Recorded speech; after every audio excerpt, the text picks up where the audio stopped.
Xenoblade 3 is out now. To celebrate this, I had the idea to make a special one and only, or more like two and only, a challenge only Pyra and MYTHRA can do.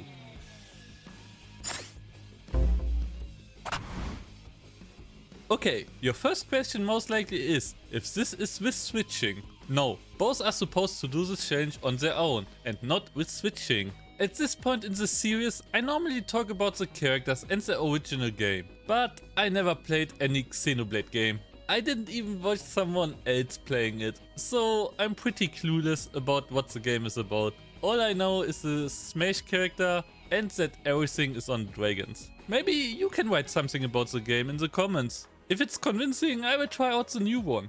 Okay, why are we here? We create a stage that can only be cleared by either Pyra or MYTHRA, and every other character will fail. By clearing, I mean to get from the spawn point to the second player. However, these changes are not done without any rules. Here are the standard rules we have for this type, except for now on there will be one more rule. We will ban heroes' invincibility from Hocus Pocus. I asked on the Discord for it and most people agreed with my reasoning. Invincibility is just too OP for these challenges, and most one and onlys just end in the same way, that we need to find something against Hocus Pocus. Most of the time it's only something against the invincibility, because this lets him do almost every normal obstacle. He can also combine this with either things like zoom or acceleration. So to make these videos more interesting and not only end on hero, we decided to ban it. It also saves some nerfs for me. This doesn't mean that characters don't have something against it. Most of the times they can outperform him, but it also takes a lot of stage resources. For example, for Pyra we could make a time-based fast-falling obstacle. With a prominence reward, she goes pretty fast downwards. Please write down your opinion about this rule change. I would really like to hear it. If most of you don't like it, I will change it back or make a compromise where I show you an obstacle in a different stage that could be used to exclude him. This was long. We should start with the stage now. First, let's talk about Pyra and MYTHRA's strengths in challenges. And yeah, there are not many. I would even say there are none. I can't remember that they outperformed anyone in an incredible way. Their win rate is also pretty bad. The only thing that's really good is Pyra's prominence reward. For MYTHRA there is something else that helped her sometimes. It's her side B futon edge. You can make a bunch of things with this. For example, place a switch behind the wall and let her hit it. This will be our first obstacle, a switch part that Pyra and MYTHRA need to hit. Like I said, MYTHRA's futon edge can go through walls and has a really big hitbox. Pyra unfortunately doesn't have something like that, but she has a projectile with her side B blazing end. She throws her sword, so we can create a hole where she can throw her sword in. Because it's rotating at the end, we don't even need to set the switch in the tunnel and can put it behind the block. If we make this tiny part not to lava, then MYTHRA's side B will also be able to hit the switch. And to make this obstacle even harder, we put a switch here that has no purpose. It's only here to stop other projectiles from going to the other switch. For example, Snake now can't hit it with his side B because it will always explode at that switch. This single obstacle was one we worked a lot on, and it wasn't for nothing. Almost no character can overcome this. There are only these few. Now it's getting intense, because we need to split up. They can't do it together anymore and need their own parts. While testing a few things, I found something interesting with Pyra. Her up B, Prominence Reward, has a really large hitbox above her. With this she can even hit the switch above this big block. But this is still not enough. Palutena or Hero could still hit the switch, so we need more. And we went with a really cheap trick of making a lava tunnel with an upwards wind where only Pyra fits in. With this, Pyra is already at the finish line. Let's now look at what we need to do for MYTHRA. She will start off with the wind section. She is the 5th fastest character, so this is an easy task for her. Still not enough, so we made another switch part, but this time we need to shoot down. With the up B way of punishment, MYTHRA can shoot down. This is in an angle not many can do, especially no character who can do the previous parts. With this, the stage is finished. Now only Pyra and MYTHRA can win this. Or do you think otherwise? Okay, I think you already know what to do. Download the stage, try it out, post it on our Discord. Would be really nice if you join in if you find a hole. Otherwise we can watch everyone failing this challenge except Pyra and MYTHRA. Don't forget to be like Kirby.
Think you can take me?